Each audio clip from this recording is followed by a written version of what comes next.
What's going on, everybody? Welcome back to another episode of the Beyond Train podcast, episode 9. Today, we have a special guest on, Ryan Aleckszander. Now, I've been following Ryan for a while now, and for me, he's been a breath of fresh air and a very grounding mind throughout my whole exploration of what health is. And um, for a lot of reasons, I think that he really takes a true holistic perspective. I think he looks at things not just from the health lens. It's much more than that. He's an artist. He's an author. He's shares on social media a lot. I know he's a very busy person, and he sacrifices a lot of his time for the people, and that's very obvious if you follow this man. And he's definitely one of the most well-read men that that I know of and that I followed, and he's one of those guys that actually motivated me to start learning a lot more and reading a lot more books. So I have a great appreciation for this guest here now, and I hope you guys find this podcast very informative and helpful. I think I'm very excited for it, and I think it's going to be fantastic. So Ryan, I really want to thank you for coming on today. Thank you for having me, man, as always, and for your words. It's good to know that we are making a difference. It's not the easiest subject here. There's so much to it. It's easy to get caught up in it. So I know there's a lot that we can go through when it comes to terrain theory.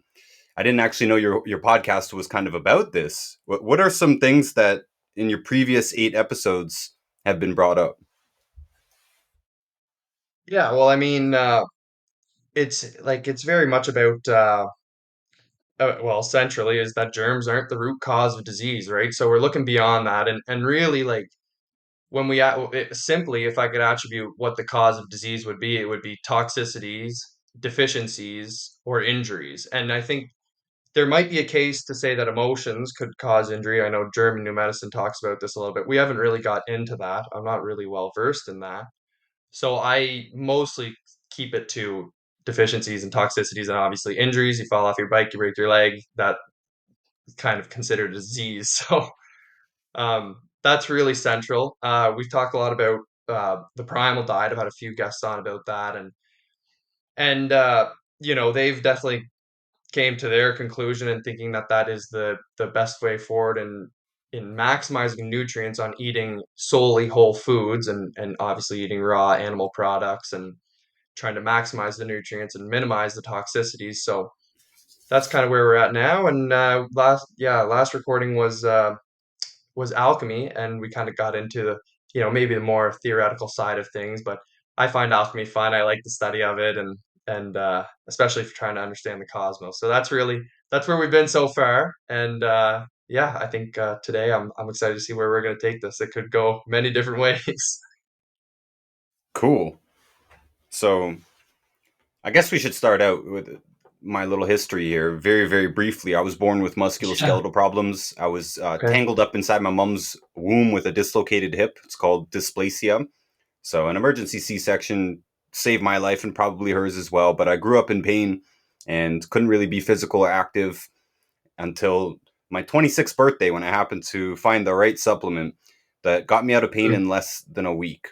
And this whole time I'd been living with back pain, neck pain, stomach pain, head pain. I'd turn my neck too quickly and pull a muscle out, have to wear a neck brace to school. I hit a golf club to the ground, I would break my arm. Just fragile in the musculoskeletal system. And yeah, 8 days was all it took to correct that. Mm. So most of what we look at, what people come to us about, that's my business now. I sell the same supplements that fix me. I've been doing this almost 10 years. And most of what people come to us with is food problems and nutrient deficiencies.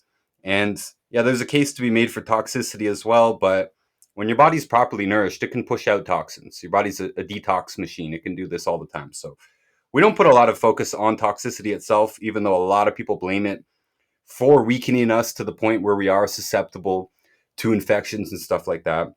And I should say that we don't really do infections. That's really not our main business. The most common way that we deal with infections is when people have, chronic UTIs or ear infections, and they're getting sick all the time. We don't really treat the sickness itself. That's acute medicine. You could use plant medicines, you could use pharmaceuticals. It's an acute treatment. We don't really do that. We do chronic. We deal with chronic. That's our wheelhouse. So if it's been happening a long time from the food habits and nutrient deficiencies, we come in and we correct those. And for the most part, the body can heal almost everything by itself.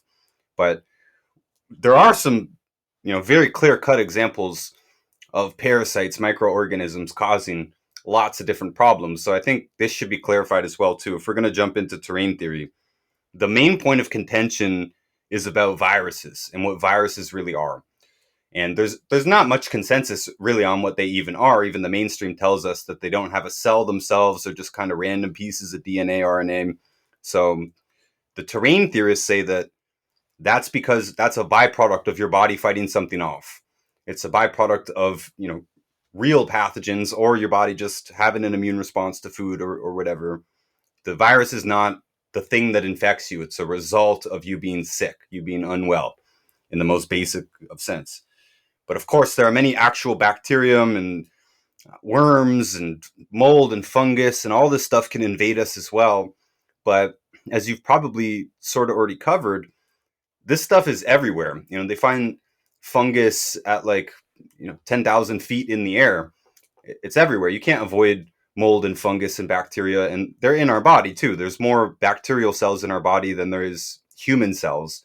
And many of those are known to be bad. They're E. coli and candida and even tuberculosis. This stuff normally, naturally lives in us. H. pylori. But of course, this stuff can get out of control when our internal environment, our terrain, is sick. It's clogged up with processed foods that it can't deal with, and it's got nutrient deficiencies and can't do anything properly. That's when these things can overload. Those same nutrient deficiencies in processed food cause us to be acid inside, which of course allows these things to proliferate as well. Of course, we also eat way too much sugar as a society, feeding these things.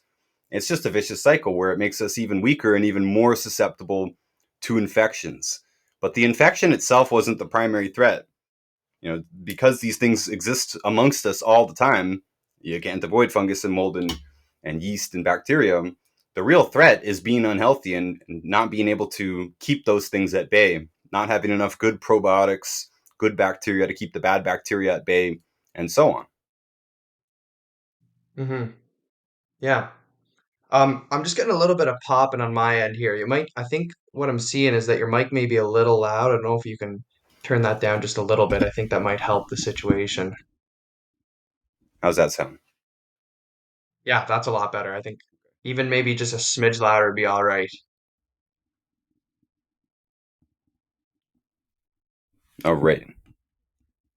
There. That should be all right.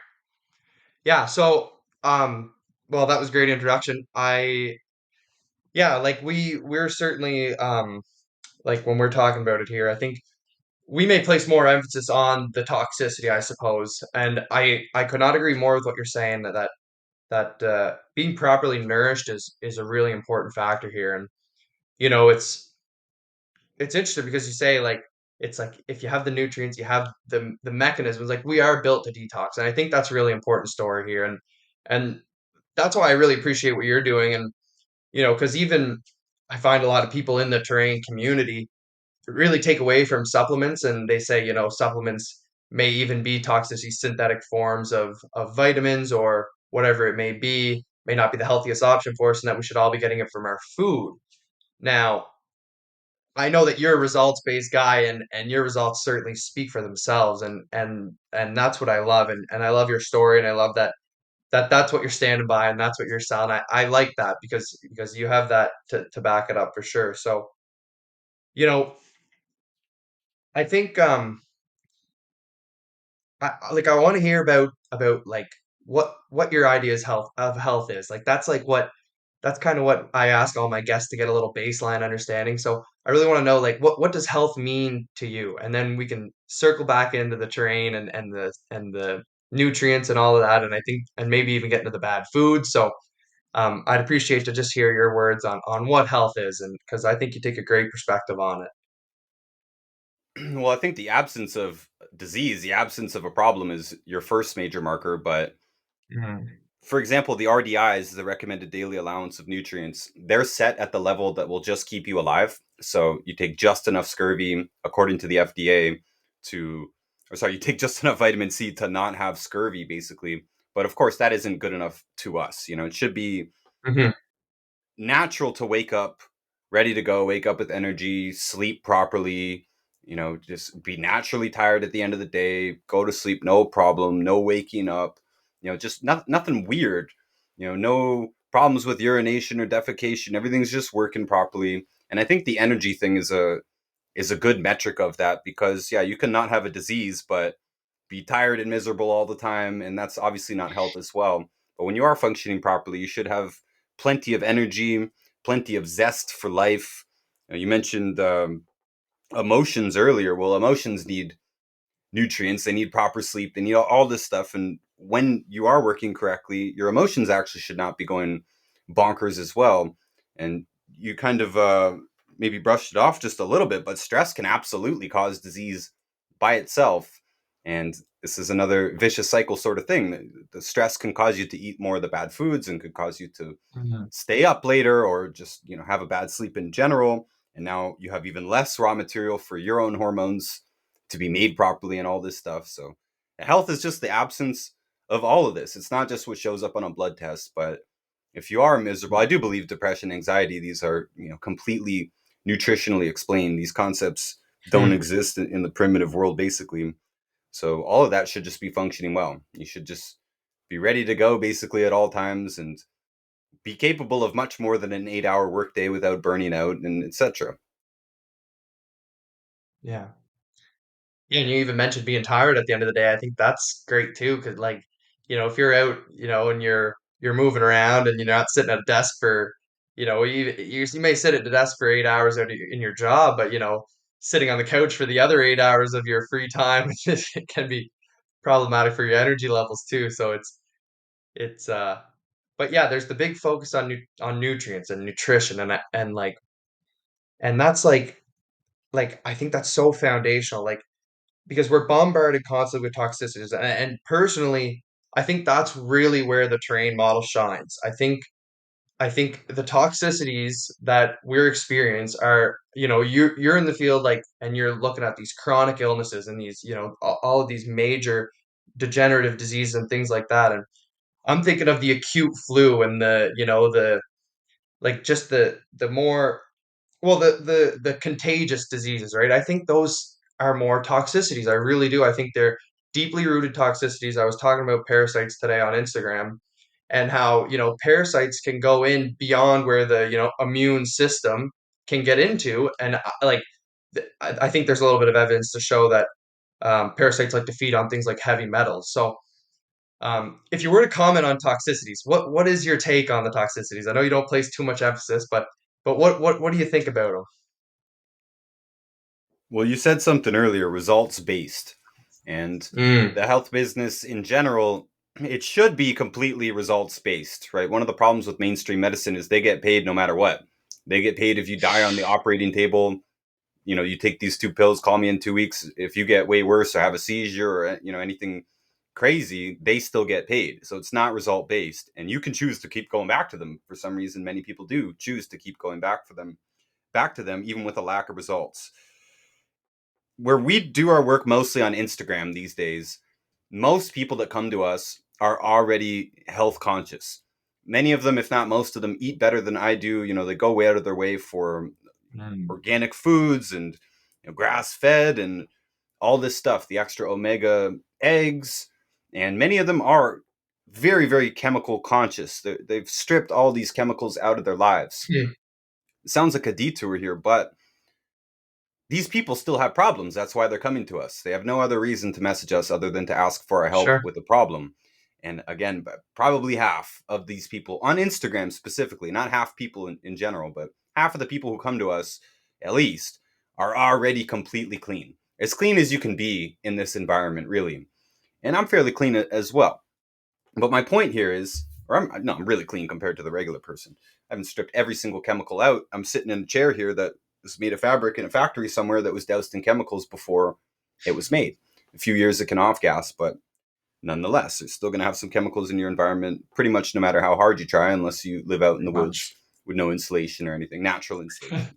Anyways, these people still Yeah. have problems, and they've already cleared out most of the toxins in their life, especially the major ones, the deodorants, The aerosols, the chemicalized Mm. toothpaste and sodas and processed foods where you get a huge amount of these chemicals, because you can absorb some through your skin for sure, but you can eat a lot more very, very quickly, Mm.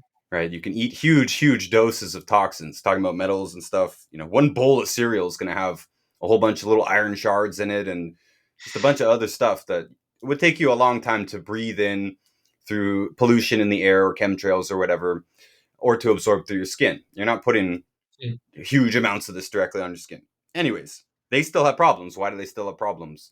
Because even eating clean, good food doesn't address all the nutrient imbalances in our food supply. Important ratios like calcium to phosphorus, calcium to magnesium, potassium to sodium, omega 3 to omega 6. If any of those are off, you're going to have a problem. You might have a full blown disease. Even if you're getting adequate amounts, say you need 1,000 milligrams of omega 3, and you're actually getting that much, but you happen to be getting 10 times more omega 6. It's not the quantity problem, it's the ratio problem. Hmm. On top of that, there's nutrient deficiencies that you can't possibly fix with food. And we can talk about that. I know that's a point of contention for many, many people. They think that they can just eat food and be fine. Well, I promise about half of our customers these days on Instagram already eat fine. They eat great.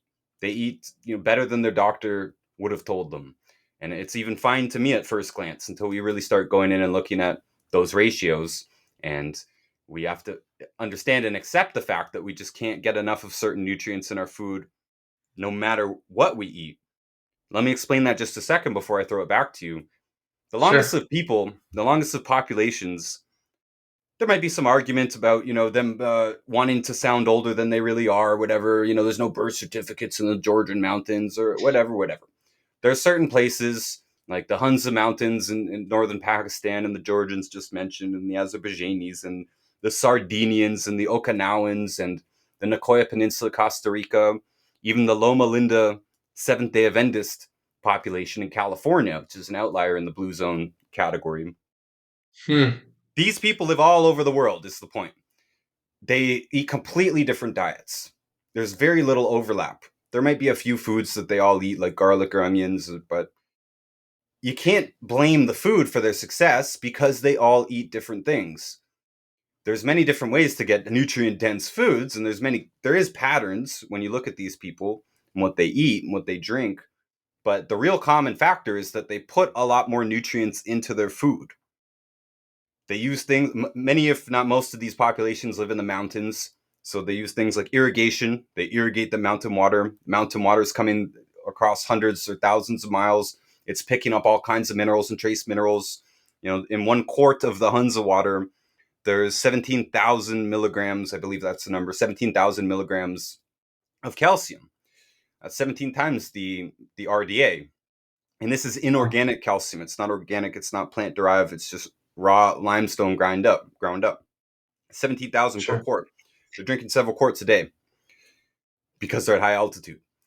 So just that alone, they're putting it directly into their body, even if it's inorganic. They're not drinking just pure water. I've never found a case anywhere where any long-lived population drank pure water. Even the second longest lived woman, I believe, Kane Tanaka, Japanese woman, she just died last year or the year before, and she liked sodas a lot. She drank sodas a lot. The Sardinians drink like 2 bottles of wine a day. The Georgians, southern Russia, they drink vodka.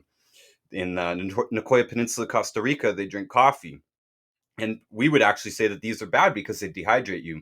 But apparently, they get enough nutrients otherwise to fortify themselves to not get dehydrated. I'm just saying, none of Hmm. these people actually drink water, as far as I can tell. We can look at their water and see what it is, but it's not pure water. It's not distilled water. It's not reverse osmosis filtered water. It's got a lot of stuff in it. They irrigate their fields Okay. with that water, especially the mountain people. This is a very important part because their fields are growing in mineral rich conditions. So their plants should actually be stronger, hardier. They don't need pesticides. They should make more vitamins, more antioxidants, more amino acids, more essential fatty acids. These are all things that plants make, and they make more of them when they're in a mineral rich environment. But they do more than that. They eat the entire animal when they do eat animals. They don't just eat the muscle meat. Big problems with just Sure. eating muscle meat. It's the least valuable part of the animal. the organs, the skin, the connective tissue, all of this Mm-hmm. is, and the bones, these are all more valuable. So they eat all of it. They eat the organs, many of them, or most of them, or if maybe all of them, drink the blood, use the blood, cook in the blood, add the blood into the compost, feed it to the animals. The animals poop and make manure, and they put that back on the fields. Their compost heap might be as big as their house or bigger, full of organic material and food scraps and lawn clippings and manure and all this stuff. Eggshells, if they're not fed directly to the animals, they go in the compost heap. They would use the bones. They would make soups and stews out of the bones. They would grind up what's left, make it into a flour. They would add that like flour, because flour is very hard to make. And even though these cultures like the Hunza and some other ones that go back in time, like in the Swiss mountains, they'd be eating Mm-hmm. rye, I Gaelics. believe, and same thing in Hunza. Yeah. But one of the bad grains, one of the gluten grains, wheat, barley, or rye, or even oats. The Mm-hmm. Scottish on the Scottish islands, they'd be drinking oats. This goes back to Weston A. Price, Nutrition and Physical Degeneration. Anyone who's Yeah. in the know there, he talked about these cultures who actually use what we call the bad foods now. There's many differences. Where it's grown, what kind of soil it's grown on, for one. For two, they wouldn't just chop them down and process them right away. They would let them sit. They would chop the oat down and let it sit for a few days. That starts it to ferment, basically. Increases the enzymes. Enzymes do work in our body, the proteins that do work. Sixth grade science class, most of us would have Freshly forgotten. milled as well, I think, was something Weston A. Price talked about. Well, fresh, yes, but after being let to sit for a few days at least. And then, yes, Oh they yeah. mill it and they use the whole grain, of course, yes. But they also don't Mm-hmm. use that much of it. They also throw in bone meal. Mm-hmm. They throw in ashes. We'll get back to wood ashes. This, this 5 minutes here really actually explains the major ways that they got their nutrients. Again, it's not the food. All kinds of different foods are out here. They put more minerals Yeah. into their fields. They drink, some of these places. They drink it directly. They use the bones. The old nursery rhyme, Jack and the Beanstalk, told us all this, and we all forgot it. Fee, fi, fo, fum. I smell the blood of an Englishman. Be he live or be he dead, I'll grind his bones to make my bread. Right? They added Hmm. bones into whatever we would think of as flour now. They'd use bone as flour. They'd also use ash. When a plant sucks up a mineral out of the ground, it splits it apart. It's no longer a rock. It's no longer a clump. They pull the plant, the fungus and the plant, fungus that's in the soil, which is in this case not killed by pesticides. That's one of the problems with pesticides. It kills the bacteria and the fungus in the soil. You need the fungus in the soil to pre-digest these minerals. It's a symbiotic relationship where they take a Mm-hmm. rock, together the fungus and the root pulls off an individual particle of, say, calcium or lithium or iron or whatever it is. It's no longer a rock. Now it's an individual particle. So it's a nano-sized particle or pico-sized particle. And it's given an electric charge as it goes into the plant. So now you've got an extremely small charged particle. We call these colloidal minerals. Plant-derived colloidal. You'll hear people say humic or ionic. They're all different words for the same thing. So the plant sucks up the minerals, and now they're plant-derived minerals. It's no longer a rock. When you burn the plant, what's left over is the plant-derived minerals, the colloidal minerals. So ash is basically the first mineral supplement. Maybe salt was, but the first widespread human supplement was wood ash, and it was used all throughout history. There's some Neanderthal sites that were buried with wood ashes. This was a sacred thing. Before vitamins and minerals and stuff was all properly figured out, they really only thought there were a few major nutrients that were needed: fat, protein, carb, and ash. Ash was actually considered an essential Yeah, nutrient. They no. didn't know what ash was composed of. And then we started to Cool. figure it out later. Like potassium is named after potash, right? It's one of the major constituents of ash. And Yeah. I know I'm kind of rambling here, but you would know that No, please continue. potassium deficiency is a major problem in our society.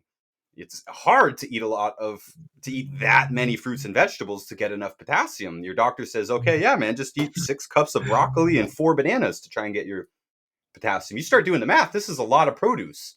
Would this really be feasible year round in most of these places? Absolutely not. The people in the Hunza mountains in Pakistan, they eat apricots. You have to eat a lot of Mm. apricots to get that much potassium. So one of the major problems in our society is too much salt, too much sodium in processed foods, not enough potassium, causing swelling, edema, throwing their metabolism off, all kinds of things. Your body needs these electrons or electrolytes to fire neurons and stuff. So you can get all kinds of neuropathy problems and random pains and whatever that come from this imbalance. One of them's deficient, one of them's in excess.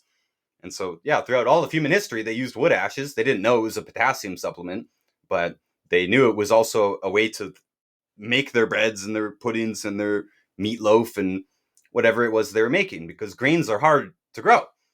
Even in the best of Definitely. cases, best circumstances, oats and wheat and stuff is hard to grow. You've got to tend those crops. You got to process them after. You have to pound them out either by hand or with a water wheel, a water mill, right? One town might have one water mill and that services the whole town. Flour was hard to make, took a lot of effort. Not everybody had oodles of it. You couldn't just go and buy a bag of it for $1 at the store. So there was tons Yeah, of effort. Some of these places too, they would use like an ox and it would walk around a grinding wheel all day grinding this stuff. And so compare that to bone meal, which you're already using the whole animal. You're not slaughtering an animal every day. When you do, you use the entire thing. You eat the ears, you eat the stomach lining, you eat the brain, you eat the eyes, the liver, the adrenals. All of these have different concentrations of important nutrients. And then, yeah, you yeah, use the bones. Of course, you use the bones. And using bones, even though you have to grind it up, it's still way easier than going through the whole thing of growing flour. And then flour, you might get 100%. one, two, maybe three crops a year. So what's carrying you through the winter? Bones, ash, some dried food. A lot of these places are cold places. They're not growing in the winter. They're hibernating in the winter. So they're living off these high mineral things.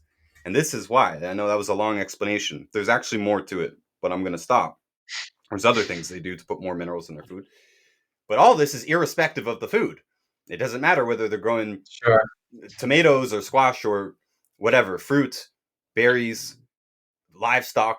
All of this is still being given more and more nutrients, and more of it is being used than we currently do. Yeah. Yeah, and I remember hearing it. It was definitely through you. I don't know if it was you or if it was Dr. Wallach, but I remember hearing it was like once the light bulb was invented, that's when you started to see a lot of these chronic illnesses come up because they stopped irrigating their fields with the weekly flood or the yearly flood, sorry, because they would put dams in, and obviously the wood stoves were replaced because of electricity, and so now you don't have wood ash, right? And obviously we've moved away from consuming the whole animal in the West, especially. It's so weird to eat even liver at this point, but even our grandmothers, would eat liver, and it was no liver and onions was a real popular one back in the day, but now it's like people, you know, they they think it's just the weirdest thing in the world. So yeah, I appreciate that explanation a lot, and I'm glad you brought up Weston A. Price because we've talked about him a few times on the podcast here so far, and he really does great work. And I like what you're saying about the potassium too. And what stood out to me was, they can eat apricots up in the mountains, but like you're pointing out here, to be clear, is that the apricots up in the mountains have a lot more potassium too than the mass production of apricots that you buy at the grocery store.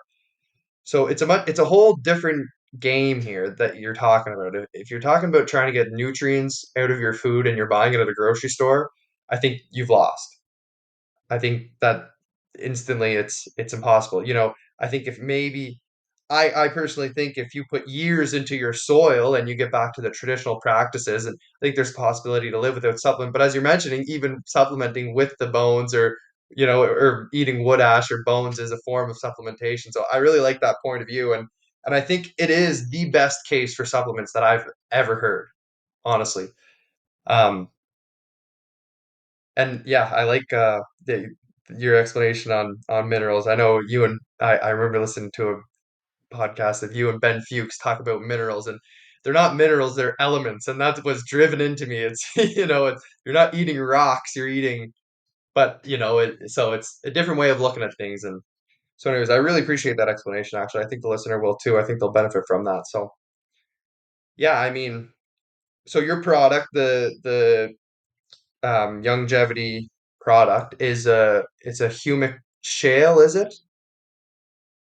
Well, we have tons of products, but that's our baseline product. That's the first product, The main one. plant derived Yeah. minerals. We just call it plant derived minerals. Okay. It's on top of a mountain in the middle of Utah, desert, barren Utah, no services for like 60 miles in every direction, something like that. Emory, Utah is the spot, and there's a 100 cubic mile deposit. It's actually bigger than that, but that's the part that we have access to, 100 cubic miles. It's Okay. unfathomably large. It's about 20 feet tall, too, right? So 20 feet tall, stretching for miles and miles on top of a mountain because there used to be a sea there. And we know that because there's a limestone cap on top of it that has seashells in it. So this Interesting. is basically an ancient kelp forest, right? You hear people talk about Irish sea moss. This is ancient sea moss. And the Yeah. reason we use it instead of regular sea moss, and by the way, we do use a couple of different complexes now. The pandemic caused a big chaos, and they finally moved into using some other deposits and stuff. This is not the only deposit of this stuff in the whole world. So we've secured some more, made sure that it has at least 77 minerals in each serving, and all it's consistent and it's economical to harvest it. So we do have other sources now. But yeah, this stuff, it's already dried. So it's one of the ways that we can get way higher doses. Like they literally go in with a bulldozer scoop and scoop it out, filter it, and just saturate it in water. And then they actually dilute it a little bit. Because if you serve it at the maximum concentration point, the maximum saturation point, actually, the most amount of particles that can fit in an ounce of water, because each particle is electrically charged, so it's repelling. They're all repelling each other. That's why it stays in suspension. That's what makes it biologically active too. If you take regular minerals, even that Hunza water, and you put them in a glass of water and you let them sit, it's going to fall down to the bottom. Basically, the minerals are going to create a little sand cloud at the bottom. It'll settle out completely eventually. Same with Yeah. mud or whatever, sand, again, shake it up. It's cloudy for a bit, then it settles down. That doesn't happen with colloidal minerals, plant derived minerals, because they're all electrically charged. So it stays in suspension Interesting. forever. That's what makes it colloidal. And there's other colloids in nature too, like oil. Oil is a colloidal solution as well. It won't settle out. But so if you serve it at full concentration, it's too strong. It burns your lips basically. Dr. Wallach says it'll shrink wrap your lips around your face. And I've tried it raw. It is extremely potent. So you can actually test the potency of minerals by tasting it. I've tasted many, many other products. There's none that's as strong as ours, basically. You can see that in the lab Hmm. analysis too, how much is actually in it. Well, that's how astringent it is. It's like the stringence, what makes a wine dry, right? So think of the driest wine you've ever had, driest white wine ever.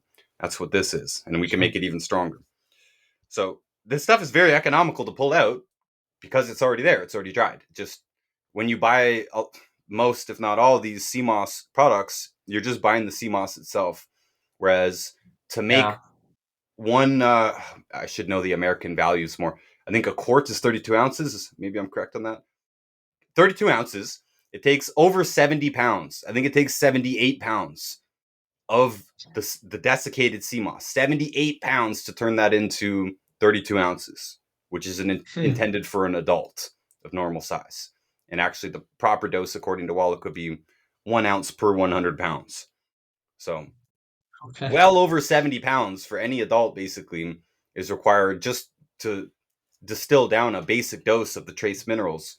And that's mostly what it's about, the trace minerals. You're not going to get the big minerals, enough of them, like calcium, potassium, magnesium. You need other sources, including the food and those other habits we were talking about earlier, things that put a lot more magnesium, calcium into the food.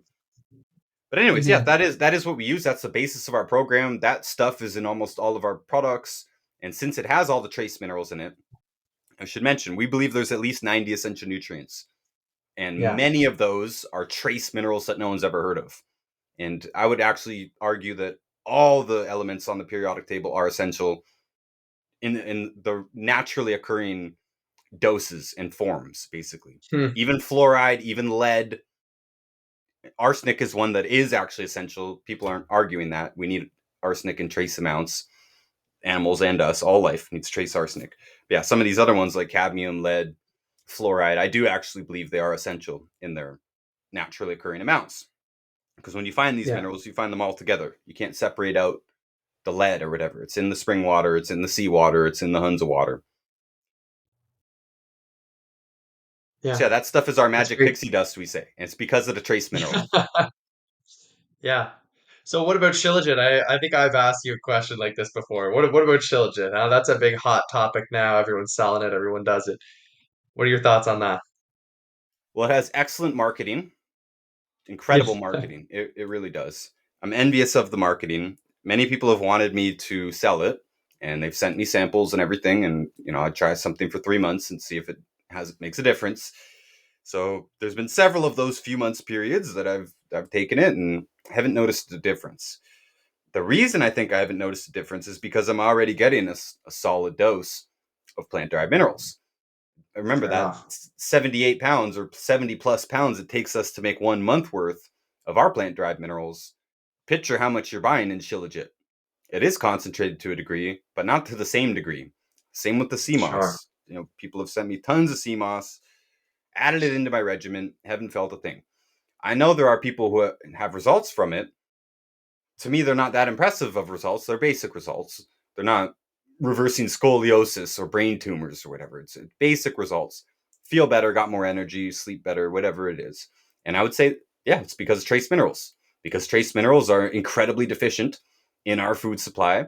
And we could name 20 of them here that could possibly have that effect. Who knows? If you throw in any source of trace minerals, you're probably going to feel better, even just by eating sea fish, clams, or seaweed or anything like that. Do that for 90 days.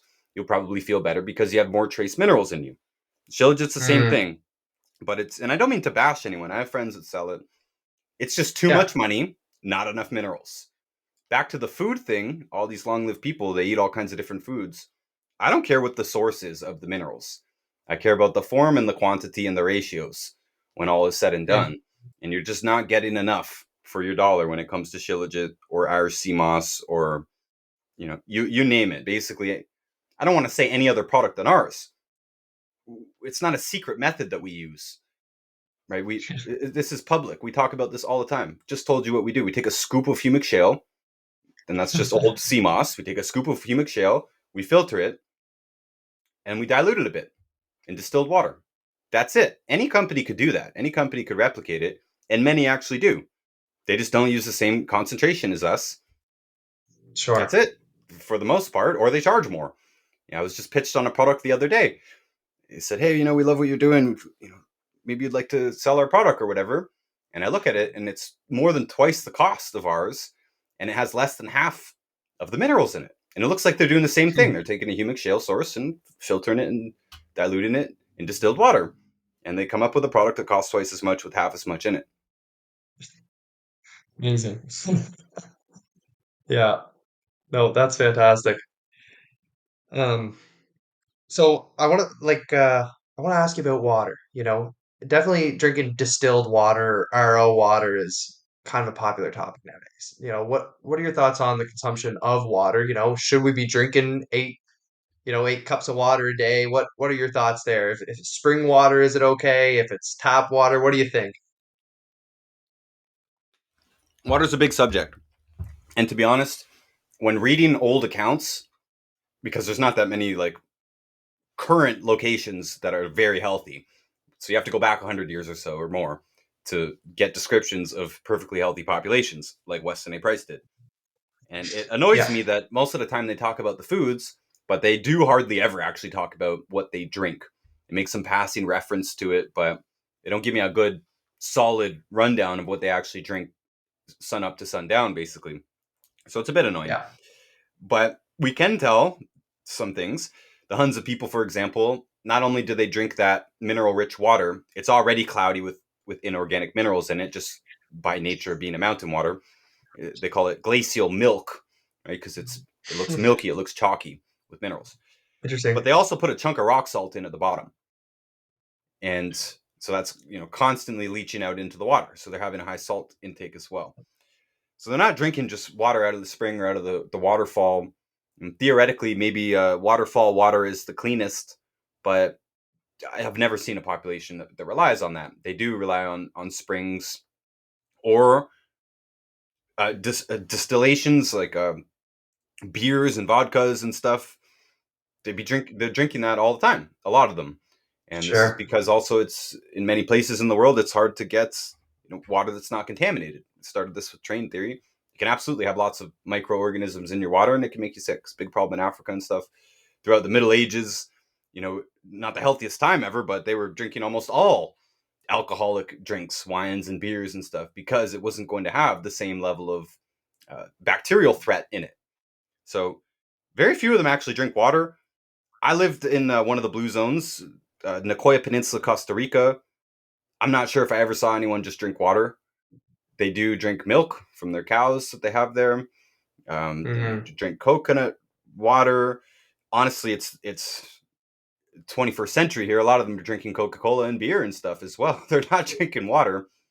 In Okinawa, again, they could be drinking all kinds of different things, sake, basically Yeah. rice beers and other things like that. So there's a lot of people making claims about water that just don't make sense to the natural world, or at least the primitive people in the natural environment.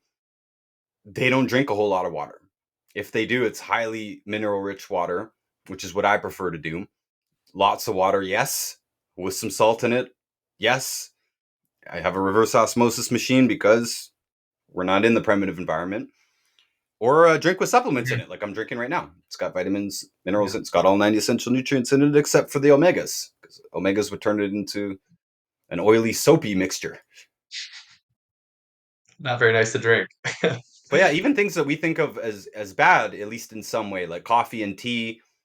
Again, those tons of people, they'd be drinking tons of tea, also with rock salt in it, and a pat of yak butter, right? I like that as well. Yak, not yak. I don't have yak butter. Just regular butter in coffee. One of my favorite things. Once a day. Yeah. But a lot of these people are doing way more than we would recommend. Us modern, health gurus here, we're telling people that more than two servings of alcohol a day is super bad. Meanwhile, at least half of the blue zones always did that. Drank way more than 2 glasses a day. Same with coffee. Same basic thing. 1 to 2 cups a day for an adult. Well, they drink a lot more in Nicoya, where I saw them drink a lot more. Very, very strong coffee as well. Mediterranean region, they drink tons of coffee, smoke tons of cigarettes. It's just they're breaking lots of what we would say are the rules. So when it comes to water, we need clean water. Yeah, we do need a lot of water. To me, it doesn't matter what form it comes in, whether it's milk or tea or blood or anything. We need a baseline of water. Yeah, half a gallon to a gallon a day at sea level, basically. And it should have lots of minerals in it, especially if it is tea, because it will be dehydrating us, meaning depleting the electrolyte nutrients. All the water soluble vitamins and minerals will be depleted by any of that. So we need to keep our intake high. And yeah, you asked about spring water. Problem is, most people don't live near a good source of spring water. Vast majority of people live in a Exactly. city. What are you going to do? I live out in Yeah. the middle of nowhere, on the edge of nowhere. We're not in the middle. We're up in northern Canada here. And we do have springs. They're outside of town. I wouldn't drink them if they were inside of town because we have gold mines in the town. There's a big, huge Yeah. tailing pond that would leach into the groundwater. So 15 minutes outside of town, there's some springs. They're great. They're fantastic. They're hard water, which is the best to me. And there's epidemiology attached to that. We've looked at populations that consume hard water versus soft water, and you can see the hard water, which means more minerals in it. Hard water does a lot better across the board. So we have super hard Hmm. water up here, lots of calcium, magnesium, sulfur, and other trace minerals. Again, the fluoride and the lead. We don't have lots of it, but it's got a full spread of the trace minerals in it. Most of them, and those big ones got Interesting. lots of calcium, magnesium, and sulfur. It makes it smell like eggs. But I still use reverse osmosis because it's just more convenient. I drive 15 minutes out of town, fill up water jugs, bring them back. We do sometimes, but I rely on the reverse osmosis for the daily. And its final stage, it runs it through a coconut husk filter, so it picks up some of that Interesting. Yeah. organic debris basically and fortifies it. There's no example of pure water in nature, so spring water, whatever it is, lake water, fountain water, it's always going to have something in it. It's going to have some. Both hydrogen and oxygen are extremely reactive. So there's a theory out there that you shouldn't drink distilled water, and I agree, at least not for long, because both of those molecules want to bond. Water always wants to bond with stuff. You just will not find pure water anywhere in nature unless it's like steam fresh from a geyser or something. But even then, as soon as it hits the air, it's going to start bonding with stuff in the air. It just always wants to bond. So Sure. You want water, in my opinion, that's already saturated with other stuff in it, other molecules it's bonded to. Hmm. Yeah. So what about structured water? Are you familiar with that at all? Like Gerald Pollack's work? You're going into a lot of kind of deep end stuff here. It's hard to briefly summarize. Let's get into it. Well, we've talked about structured water. We talked about it in episodes uh, 3 and 4. So the listeners, if they've listened to that, not to assume, but you know, I kind of want to hear your thoughts. So they're kind of familiar with what structured water is, or they should be at least. And if not, they can look it up. I want to hear your opinion on that. Is it a necessary thing? Is it a helpful thing? What do you think about it in itself? So I've got some books on it recently to get myself off of the fence because I've recently come onto the fence here.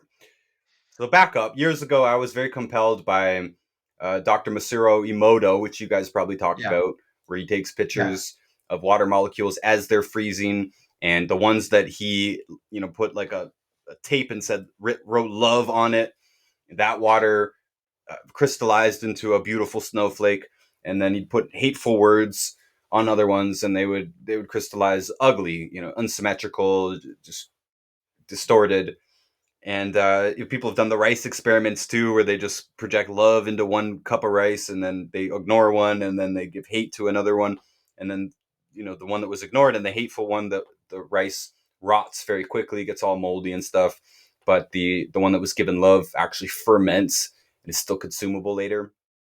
Very, very Hmm. interesting. I'm very, very compelled. Still am. I said was. Still am very compelled that we do change the structure, the frequency of things around us. We do actually change the very nature of them.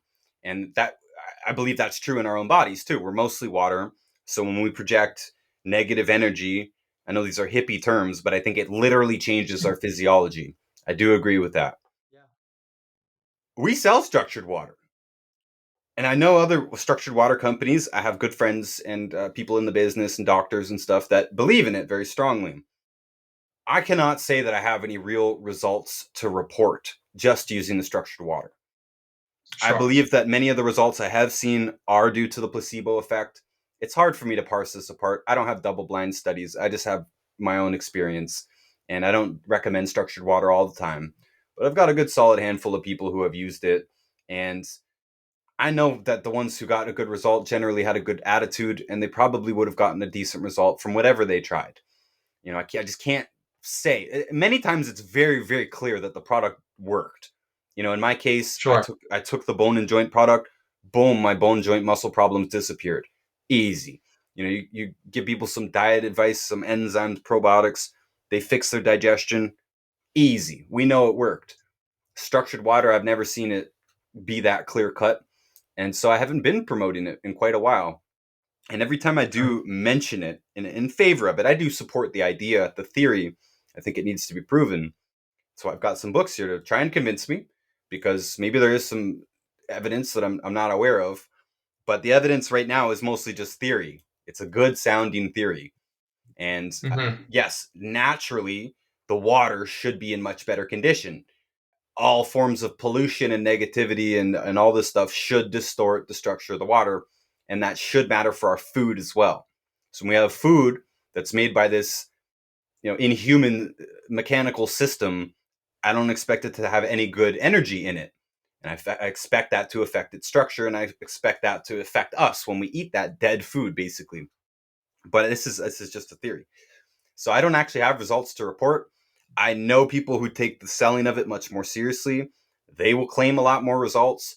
But when I'm comparing it to getting people off processed foods, fixing their digestion, getting them topped up on nutrients, killing parasites if they're in there, if that's what we have to do, all those types of things give clear cut results. Structured water doesn't. It just doesn't. So I can't believe in it In yet. and of itself. And Yeah. let me even qualify that further. There's places that are said to have a better structure, like certain springs and stuff like that, and they're known to be healing places. The problem is people will use that same story to explain multiple different things. Let's say, okay, it's the lithium that's in the healing Mm, waters. Oh no, it's actually it's the sulfur that's in the healing waters. Oh, one book on my shelf back here. He went and he claimed that all the blue zones or all the long-lived places all have high silica in their water. Okay, that's why. Okay, those are all yeah, I've nutrients heard that. I can get behind. Very recently, I've become very interested in hydrogen water, which is not really Yeah, natural at all. But that exact same story was used to promote the hydrogen water. That in some of these springs, they're high magnesium, and magnesium splits water apart. It splits it into hydrogen and oxygen.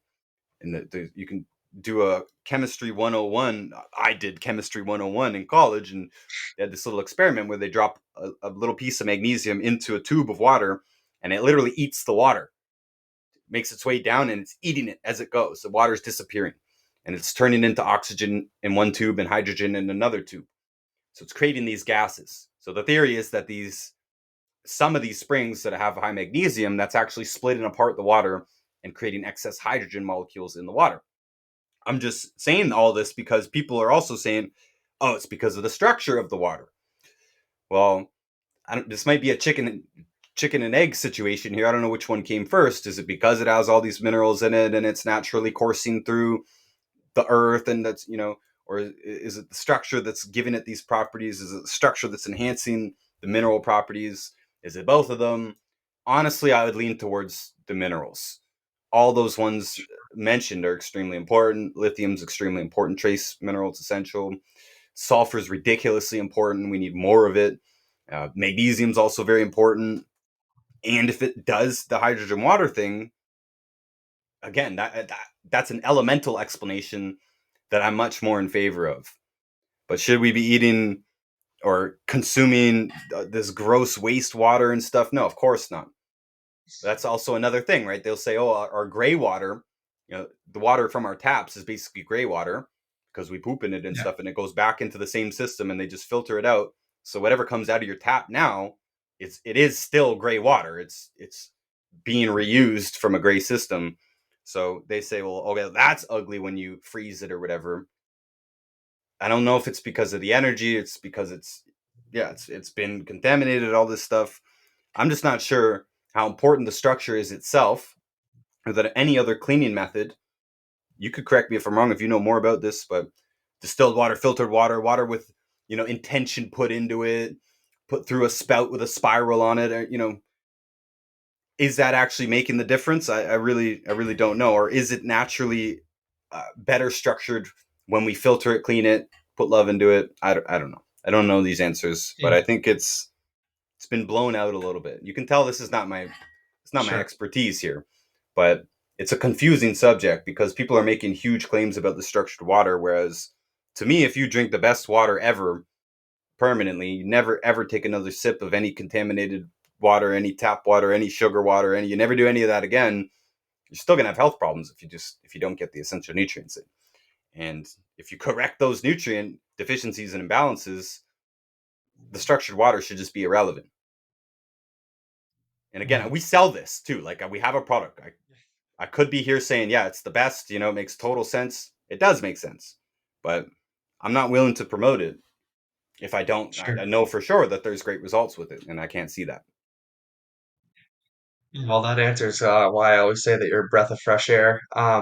Because you're brutally honest, and I appreciate that. Yeah, and I think it is certainly is theoretical in its basis because like one of the things that we've talked about is like we are mostly water if you want to look at it 70% by volume or 99.9% by molecular count, however you want to look at it, we're mostly water. But we don't leak when we're cut, and we're not made up of pure water, right? We're a liver and a kidney and a eyeball, and all these structures, all these organs or whatever have water in them. And so I guess that's the idea, I guess. It's theoretical, right? It's theoretical, and the thing is that you can consume unstructured tap water and people are still going to be structured in nature, right? And it's almost like what you said, when you provide the right nutrients, you can detox. Well, when you provide the right nutrients, you can structure properly. Maybe there is a structural problem. I'm not sure, but if you're consuming unstructured water and you don't have the right nutrients, maybe it's a structural problem. I have no clue. But the thing is that our bodies, you know, are structured, and we are mostly water, and that is it's the theoretical basis of it, right? And it's, maybe it is unimportant, and I really appreciate your perspective, because it's like, is that the number one thing? And it makes me think of, there's this idea of the cell salts, the 12 cell salts. Now, some people say that these are the essential nutrients, right? That's the 12 cell salts, that's all you need. And these are step down energy transformers of the constellations, right? And they have that spiritual aspect to it. And they say that these provide the resonance and the biogeometry for the structuring of our living world, of the natural world. So, you know, I don't think you're far off in thinking that maybe it's the minerals before, but again, it's chicken and egg, right? And it's like, can we even get these answers? Can we definitively have an answer for this? Oh, if you look at the results, it's, people tend to, as they get healthier, people tend to act in a healthier manner, right? Go outside more and spend more time in nature, and you're eating the nutrients, and you're eating whole foods, you're avoiding the processed foods, you're avoiding, people in the health community tend to avoid tap water and things like that. I think there is an argument that, tap water is problematic, especially with the amount of fluoride in it. You're definitely imbalanced if you're drinking that. But so yeah, it's a big topic, and but I think you summed it up very nicely, actually. And um I I could would throw appreciate, in one other thing after on top of it. your further research. Yeah, Sorry, yeah. what's that? I'll update you. I just picked them up. Yeah, Just gonna see what's up. Like I said, I've gotten really into hydrogen water recently. I've sold water filters before too. In fact, we've got some for sale right now. It's not the yeah, prime business, but I believe in clean water. But let me say this: definitely. I've never seen a Yeah. case that needed to quit tap water to heal. Never, Okay. never. Yeah, I just said yeah, it's half a of the good people that point. come to us are healthy to begin with. They already don't drink tap water, and they don't use regular deodorants, and they do all this stuff. The other Yeah, half don't care at all. Water comes from the tap. That's it. They're civilians. They're blue collar civilians. Most of them. I don't mean civilian is a yeah, bad thing. They're not a health nerd like us. They like still drink us. tap water. Yeah. They drink Kool Aid, and for the most part, they don't take our food advice. They might take some of it. They might go gluten free, maybe. But they're the type of people that say, okay, I mostly got rid of it, but I still have a little bit here and there. They're just not taking it 100% serious. And most of those people get great results without doing anything else other than giving them our basic doses of the 90 essential nutrients. Sometimes we got to go in and do some more detective work, find out where there might be an imbalance or something. But for the most part, most people get great results just with our basic program.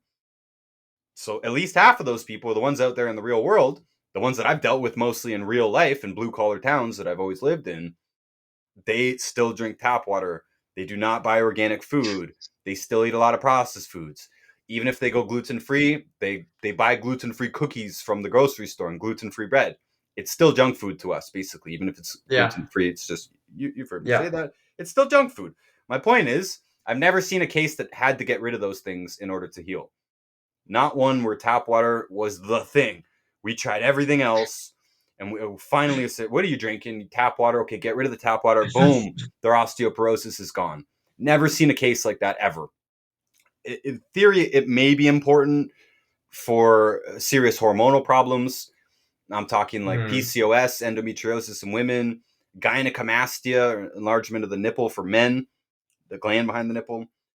Those are cases where I could see the chemicals being a thing where we want to fully strip them out. In fact, the only Yeah. practitioner who I've ever met, Dr. Sam Shea, he's the one that actually told me he could, the only one I've ever met who told me he could actually reverse gynecomastia, because I have some results with some guys, not 100% results, especially not with severe Hmm. cases where they've got a hard gland behind their nipple the size of a golf ball or bigger. But Sam Shea said, "This is what I do. I give them the nutrients." Well, he does a gene test to see what nutrients they need. He gets serious about it. He gives them the nutrients, gets them off all processed foods, obviously, of course, and then eliminates all those other things, the deodorants and all and whatever.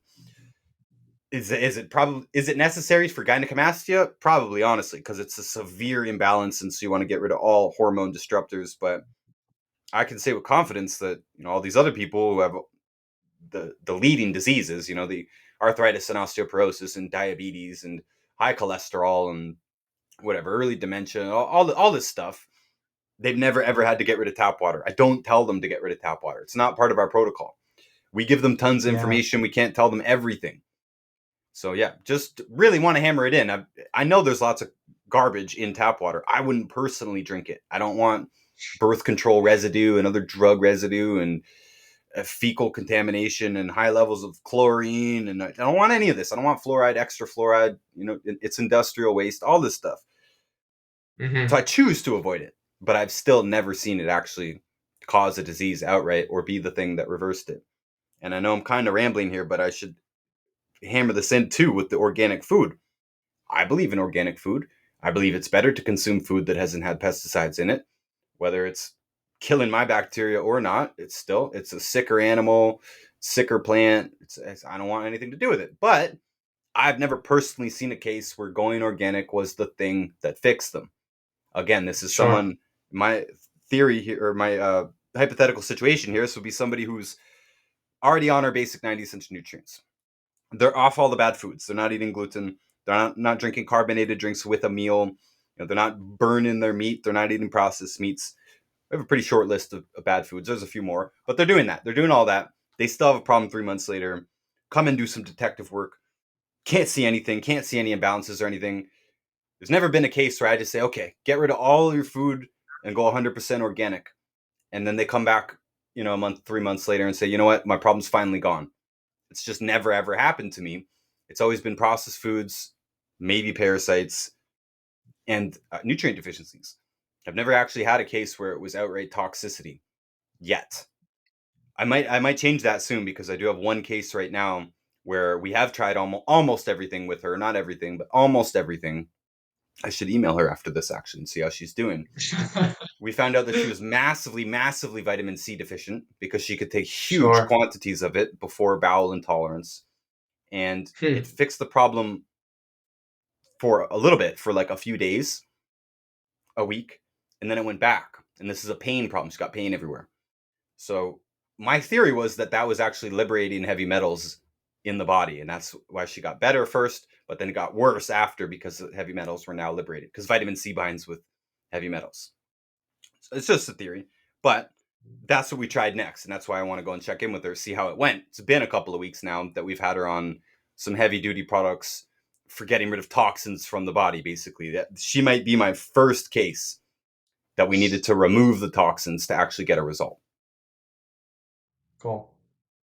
Yeah, well, I really like the way you go about it. It's like you're like a detective, right? It's like and just your statements are sound and it's like logical. It's like, what's the one variable that you change? Is it tap water? No, it's never been. And like I don't think anybody would ever attribute it to being the one thing. And so I guess when I look at toxicity, it's like a little bit from everywhere is how I kind of view it, right? It's like you get the tap water, so you're getting the trace pharmaceuticals, you're getting the trace birth control, fluoride, whatever, chlorine.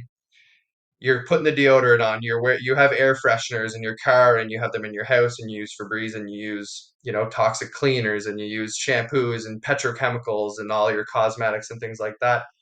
And I suppose that's how I would look at it. But and it's just a really interesting observation. Like you said, it's results. That's what matters. That's what matters at the end of the day, right? Like I'll knock no one if they find results, and it's simply that, right?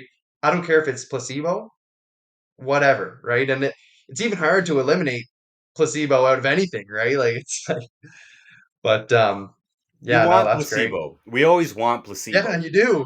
You It's want the powerful. placebo response. Yeah, it outperforms most drugs most of the time. It'll outperform most nutrients most of the time, especially if you're putting Yeah, one nutrient up. Let's see what happens when you yeah, take more vitamin C. There's going to be a major placebo component to that. But that's great. sure. People with a good attitude, they're going to do better in general.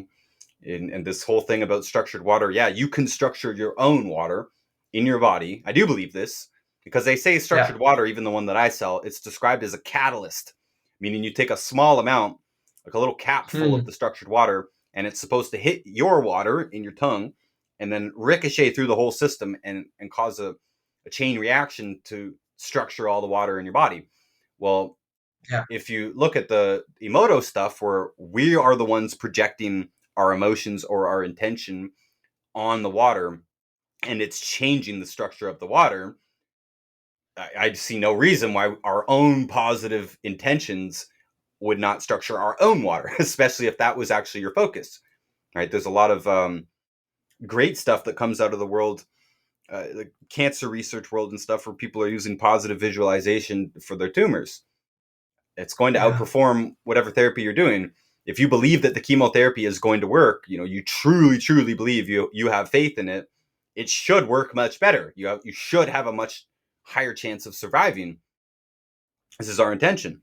So I do think this is important. You do want the placebo response. If you don't think something's going to work, it's not going to work, probably. It's hard to force something. There are a few things that can outperform negativity, but we call that the nocebo.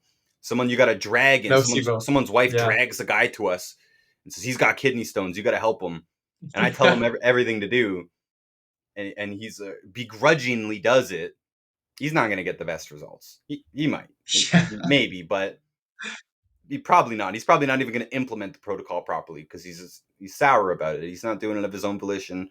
I'm just saying, people that make the choice, like you said earlier, they tend to do a whole bunch of different things at once too. So it works both ways. Your placebo should be acting, yes, first Yeah. of all, but also that should be causing you to take multiple good steps. You don't hear very many cases where they say, okay, I got a cancer diagnosis, and then I went and bought apricot seeds for the B17, and that's all I did. I didn't change anything else. I kept going to work, acting the same. I kept eating pizza pockets, drinking sodas all day. It's the only things I ate. But I added those apricot seeds, and I got better. Rarely do you ever hear a story anywhere near resembling that. Usually they say, okay, I got the cancer diagnosis. I bought some apricot seeds. I bought some extra vitamin C. Actually, I went to the health store and I bought all kinds of stuff. I bought some algae. Yeah. They bought products they don't even know what it is. They were talking to someone in the store. They bought some essential oils. Okay, I know a guy, one of our customers right now has a testicular growth. I don't think it's cancer. It's probably a cyst, in my opinion. It's got really no other symptoms. What does he do? He gets on all the 90 essential nutrients, of course, gets rid of all the bad foods immediately, starts doing acupuncture, starts doing massage. He just did a retreat down at the Dr. Sebi thing, Dr. Sebi camp. It's in Honduras or Ecuador or something. Sorry, I can't remember. Maybe Guatemala. It's in That's Central fine. America somewhere. I'm just Sure. saying, he just did a whole bunch of stuff. And he's still asking me, hey, is there more that I could do? And that's just a very common story. So you'll hear a lot of Yeah. people in the organic thing do this too. People say, oh, people might say, oh, yeah, I switched fully organic. I think that's really what saved me. But really, they did a whole bunch of stuff. They started jogging or meditating or doing yoga, or, they took time off work and, again, changed a whole bunch of foods, not just went organic, right? Maybe they got off pizza pockets and got onto salads, which even if it wasn't organic is going to be a major benefit. Maybe they did get on a bunch of supplements. They usually do. I'm just saying, having a positive attitude is going to cause you to do a whole bunch of different good things. And that's what health is. You asked at the beginning, what is health? There are so many different things that can bring us down and knock us down. If you do nothing, you will be unhealthy. It's the default situation. You will freeze to death. You'll get eaten by an animal. If you've ever been out in the ocean, if you don't swim towards the shore, if you don't keep yourself moving towards the shore, you will get pulled out to sea and you will die. If you do nothing, you will lose, basically, in this world. Very harsh world here. We have to do all kinds of different things. Not only do we have to stay warm and get food, calories, fat, protein, carbs, we also have to get all these micronutrients or we get a disease. But also, all the longest lived populations have tight communities, strong families. In most Yeah. cases, there's multiple generations under one roof. Where I lived in Yeah. the Coya Peninsula, Costa Rica, when the daughter gets pregnant, the boy moves into the family home immediately. There's no question about Interesting. it. They don't go off, Yeah. do their own thing, and they both get a full-time job to try and pay their crappy one-bedroom apartment. Absolutely not. They'll build them a shed in the backyard. You live here now. That's it. When we're old, you will Yeah. take care of us. And they're all raising the baby together and all this stuff. There's 7, 8, 12 people in one small little concrete house. Very, very normal. It's normal in all the blue zones to have very strong communities. Even Loma Linda, California, even Utah. Utah is usually one of the most the healthiest states in America. if not the, it changes every year, but sometimes they're in the top spot, sometimes they're high up there on the list. They have strong communities, strong values that bring them together. All of the blue zones are religious, all of them. The Mm, Hunza people in the Hunza Mountains in Pakistan, they are Muslim. They've been Muslim for hundreds of years. Loma Linda, Seventh Day Adventists. Utah, Mormons. In the Costa Rica, they're Catholic, Roman Catholic. Doesn't matter what the religion is to me. It matters that they have a religion. They have a shared agreed. set of beliefs, not just a belief that they have and everyone thinks they're crazy for having it. A belief that they share with their community. Whether it's true or not doesn't matter. It matters that they believe it. So yeah, this stuff, this strong family stuff, this strong community stuff, absolutely, it seems crucial to the pie here of all the things that we have to do to be healthy. It's you can't just supplement your way out of a bad diet. If you're stressed, that will negate the diet that you have. It will cause Yeah, problems on its own. It'll cause nutrient deficiencies on its own. It'll cause hormones to be made in excess and organs to burn out. And you can't out supplement that. So there's a yeah, lot of extra things here. Napping. Read. When the newspaper interviews someone for their 100th birthday or more, or a couple has been married for 100 years or 90 years, you often see a sweet little piece in the newspaper. What made you stay together so long, and what made you live so long, and all this stuff. Almost yeah. all of them mention napping, taking it easy, nap a lot, rest a lot. Those same Hunza people, the Georgian people, they work hard in the summer when they're planting their crops, harvesting their crops, and then it's a long, brutal winter that they hibernate through, and they do almost nothing during that time. So we've kind of screwed up all these natural rhythms. There's a natural rhythm to the day, the circadian rhythm, where our hormones are naturally tied to. There's Yeah, seasonal rhythm. There's a year-long rhythm, basically. And there is, in most places, a period of hibernation. Even in the tropics, go back to Nicoya, they have a rainy season. We call it the monsoon season. They just call it the rainy season. During the rainy season, you're not doing much. You're not going out fishing. yeah, You're not planting crops. You're sitting at home watching football, basically. yeah, yeah. Well, I think that's great, and that's why here, like we have said, and will continue to say that health is very individual, and it's important to take responsibility for your health. It's important to take responsibility for your life and to be in charge and in control of your life. And I love that you brought that up. It's taking it easy because I'll tell you what, every long-lived person that I know, it's not that they don't have stress in their life, but it is that they're stress resilient and that they have ways of managing that stress, and in turn they seem to live unstressful lives because they may be unfazed by the stress or whatever it may be. But like you said, they relax, they chill, they chill, man. If they all seem to have faith of some kind. I think that's an important point to stress too. I think you're the guy that I ordered the book. I haven't read it yet, but what is it? The atheist syndrome. I haven't read it yet, but yeah, I'm looking forward to that one. And I referenced it actually in an earlier podcast because I think it's hilarious, but it's also very true. And I think that is an important aspect to health and life in general. But That was an interesting book, I eh? think That's a hard to yeah, find book. I just stumbled upon it at a Christian book store in Texas. So of course, where you find the best Christian material. Very interesting, yeah. That some of the people that we even revere, society reveres, like Darwin and stuff. It shows that they were really kind of sick inside. If you analyze what they did, what they said, and how they lived, they were mentally unhealthy. Nietzsche was another example in that book, and yeah, I think they make a great point there actually. And I'm not religious. I don't really care. I do believe in God of some kind. It's not that important to me. Maybe we live in a video game or whatever, but I absolutely have faith that what I do matters. I have faith that I am in control of my life, whether it's health or wealth, finances, my situation, my relationship. It's not, these aren't things that are happening to me. These are things that are happening because of me. And I'm in control of my life, basically. It's just a really, really important thing. Whether you pray to Jesus for the answer, or you just believe that you have the answer within you already, you just got to find it. To me, it's the same thing. You're putting your faith that things are going to be all right. Even if you're a bitter person, I've heard of some bitter old people. They didn't have a great attitude, but I You don't do think they see were that. concerned about waking up tomorrow. They have faith. They believe they're going to wake up tomorrow. They believe it's going to be fine. The whatever's in the news, they believe that things are going to go back more or less to normal. You know, Yeah. they're going to go to war or whatever. It doesn't matter. Doesn't affect me. I have faith that the world is going to be okay. We're going to survive another day, etc. So it Yeah. doesn't have to be religious faith, but religious faith is probably more. It's probably more powerful. Collective. There's a collective aspect to it, right?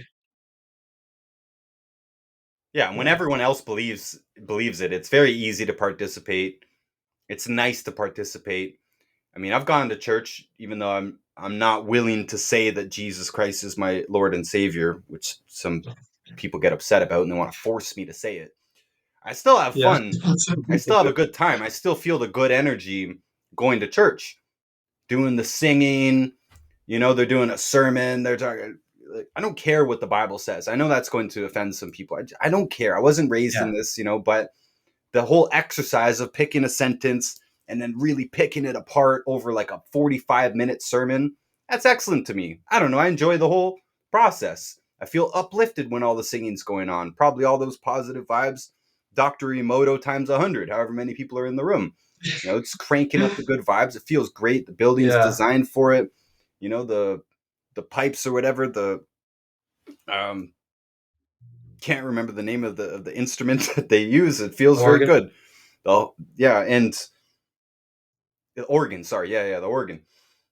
And every other religion is going to have some. They have all these little rituals and stuff, and they don't even have to make sense. I don't know. We light the candle on this day, and then tomorrow we light another one, and then after a few Yeah. days we're done. And I don't know. This is when we fast. Like it doesn't, to me, Yeah. need a material explanation. It's good enough that Sure. your other people believe in it and that you're doing it together. And it takes us away from the stresses of life, the pressures of life. Because even in that primitive environment, there's still lots of stresses and pressures as well. But having all Yeah. these things, gluing them together and, walking them around the calendar, it's just a matter of time till we get to this next thing that we do.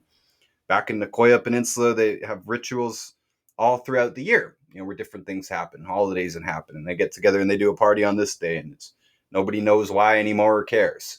They just do it. Yeah, well, even like the Native Americans, they have their powwows, and it's according to nature, and in every population you look at, you're gonna find something that's collective, that's shared, that is like a celebration of just life, just being alive, being grateful, things like that. So I don't know if you're yeah, well, I'm familiar glad we took that turn. with Rupert Sheldrake, but I like to bring up Yeah, Sheldrake kind of at every opportunity love because Sheldrake. Yeah, whatever I believe, it's probably some version of Sheldrakeism. And he talks about these fields that are created when we do something.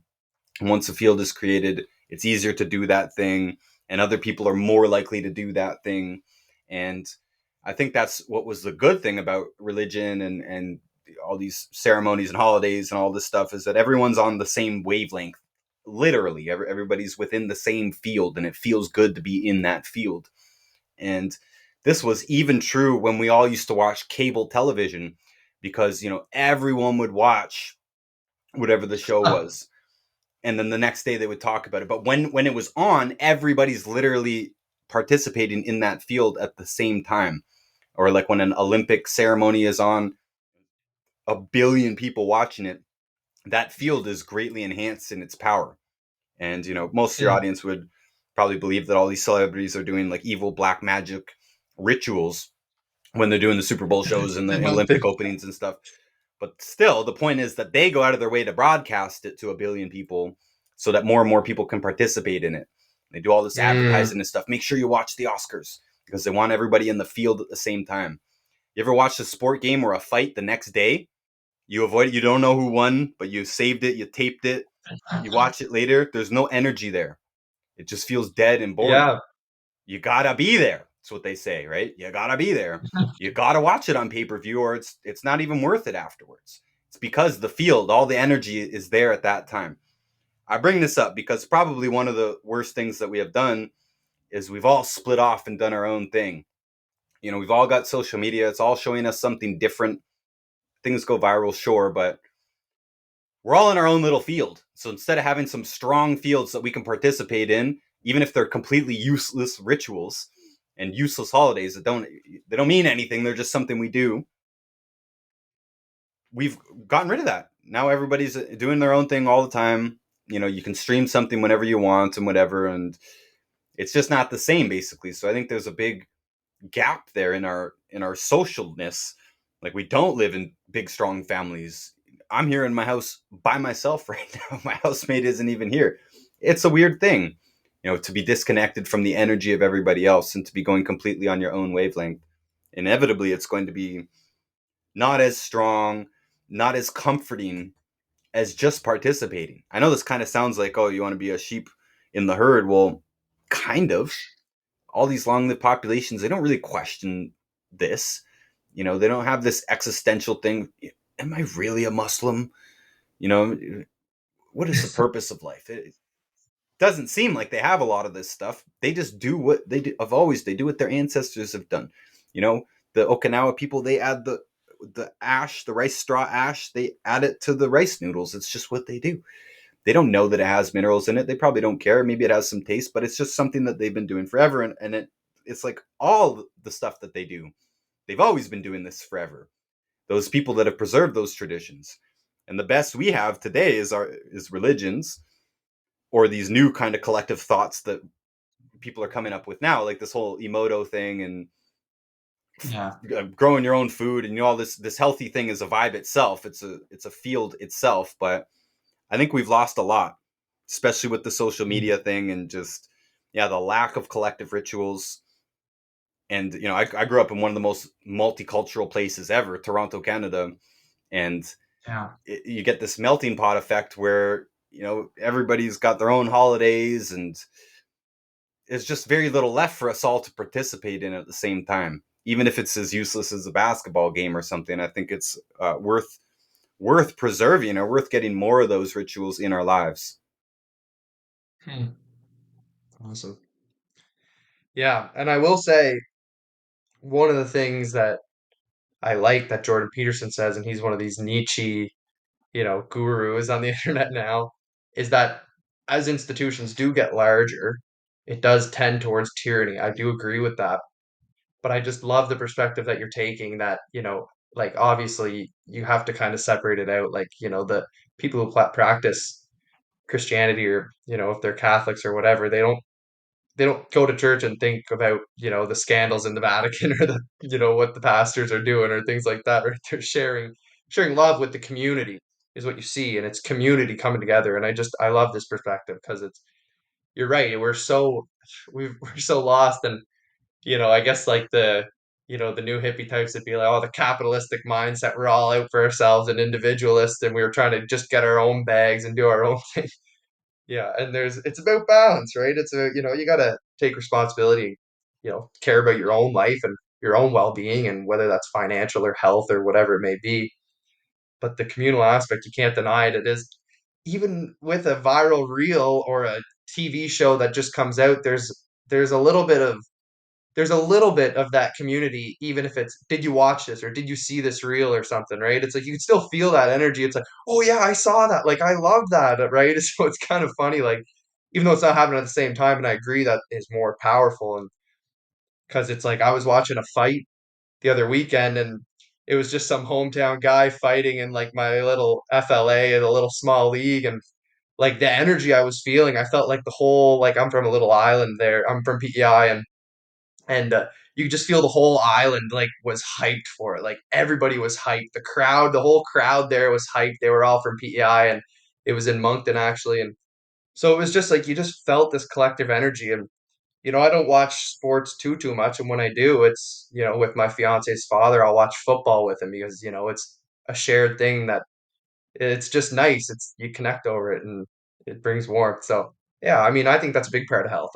I think it's a huge part of health. And a lot of people who study Weston A. Price, there's even people in the terrain community, and no, I'm sure you'd have something to say about this, but they don't even think that, deficiencies are a cause of disease. And I'm certainly on the fence about that. I'm don't really lean towards it. We've mentioned it in one of my episodes before, but they think that the communal aspect of Weston A. Price's observation was the most important part. And I think, you can't dismiss it, even though he was talking explicitly about nutrients. I think they were all living naturally, communal, and so I think, you can't dismiss it, man. I think it's a major, major factor. Well, I know we're going to be wrapping up here, but I should say that Yeah. going back to the placebo thing, placebo itself is probably the most powerful healing modality that there is. When that's Sure. employed with any other modality, you should get increased Hmm. results. Like you should get a normal baseline of results with nutrients and getting off processed foods or acupuncture or whatever it is. But if you have placebo in there as well, it should just be enhanced. And there's a great book Hmm. called The Biology of Belief by Bruce Lipton. Bruce And Lipton. there's lots of Yeah. other books in the category, but there's lots of, I would say now famous cases where, incredible injuries or cancers or something were very obviously going to kill the person, but prayer, especially communal prayer, more than one person praying at the same time, and positive visualization, all this stuff, it just has miracles. The miracles are possible, and I don't believe they're all made up, all these stories, not just of healings, but of people being able to withstand incredible pain, incredible hardships. We've all heard of the woman, I don't even know if it was a real case, it might just be folklore. The woman that lifted a Volkswagen Beetle off of her kid to save the kid, right? Just had this huge burst of strength from her own willpower, her own body summoned that strength. And I've been sent a lot of these videos too of guys like burning themselves, grabbing a chainsaw while it's running and nothing happening to them. Could be doctored. We're in the time of AI at this point. Might not be real. I don't know, but there's so many of these types of accounts throughout history, and there's so many videos now. It's really hard for me to discount. So I'm saying that the mind is Yeah. the most powerful thing. When it comes to devices, I've said this many times too. I've seen more miracles, or at least faster miracles, with energy devices than with Mm. nutrition. Nutrition takes time. I'm not going to tell you that taking a spoonful of vitamin C is going to instantly stop you from having a cold or get rid of your hay fever or something. Something like fatty liver disease. Selenium deficiency is going to be one of the big deficiencies there, trace mineral. Taking selenium right now at the proper dose is not going to reverse it today. It just takes time, right? The cells take time to regenerate, tissues to grow, things got to be absorbed and saturated, and there's things that can go wrong at each one of these stages, and it just doesn't happen instantly is my point, with only a few exceptions. Like if you're dying of heat stroke, or you're in a coma or something, like a glass of salty water or something could snap you out of it, can save your life very Sure. quickly. But for the most part, nutrition takes time to work, takes at least a few months of food changes to see anything, to judge anything. But within minutes or seconds, you can see results with energy devices. And with those stories of people healing, inoperable brain tumors and where their brain is just mush, traumatic brain injuries and all this stuff, and prayer fixes them like within days or less than a week. That's just not even possible nutritionally. So if you Yeah. do have faith, if you, and yeah, the community is part of that and everything, but I think you could do it individually. If you do have that much faith, that much intention, it probably can override most things. You probably will be much healthier than normal, but eventually you will succumb to something, and that will more likely than not be a nutritional explanation. Hmm. Great. Well, it's a perfect time to wrap up, I think. Why don't you tell the listener where they can reach you, support you, help you grow, and follow you and your work? Well, I have a website that has everything on it. I've written several books myself and helped publish other books. Most of them are about health. Books are kind of my main gig. The website is notusbooks.org. Notusbooks.org. You can find all our channels there. We are most active on Instagram. We do have YouTube channels. Really been pumping the podcast, been putting a lot of effort into podcasts, my own podcast. Most of the episodes are about health, but there's some abstract stuff there as well, some conspiracy theory type of things. And yeah, I do a lot of book reviews. You can find all that all on my website, notusbooks.org. All right.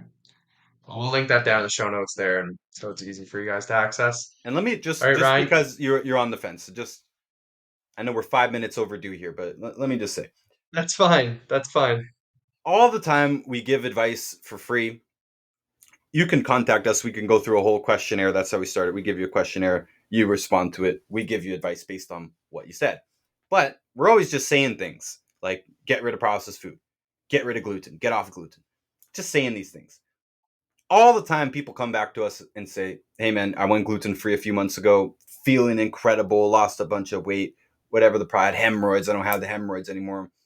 If you have doubt that nutrition can cause disease or nutritional deficiencies or foods, that these can cause or reverse disease, try it on yourself because many of these things are completely free.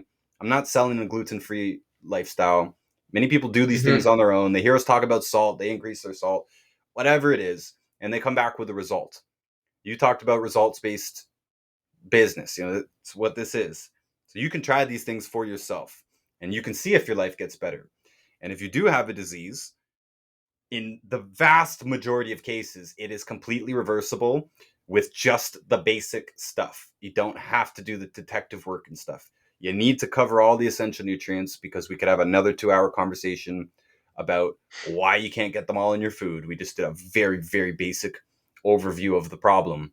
It can get a lot deeper than that. But you can see things can reverse. Doesn't matter if you've been told it's a kidney failure or brain tumor, whatever it is. They can't even fix a gangrene leg. They can't even fix heartburn. I'm talking about mainstream medical doctors right now. All of those things are caused by nutritional problems. So with this whole terrain theory thing, we are fundamentally weak as a society, not as a species. It's our society that's weak. Hmm. Weston Price talked about Agreed. how people's skulls were getting smaller and they're not able to fit all their teeth, so their teeth are all crumpled up.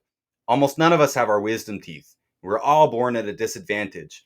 That's physiologically, and our immune system. Our immune system is tied, yes, to our mental and our faith and our intention, yes, but Hmm. also to our physical. And if we don't have the physical building blocks of our immune system, the probiotics, the vitamins and starches that they eat and produce, the enzymes in the body to do the work, all this stuff. If we don't have it, the body's going to fail. If you give a carpenter a hammer and no nails, he's not going to build a very good cabin, right? We need the right tools for the job.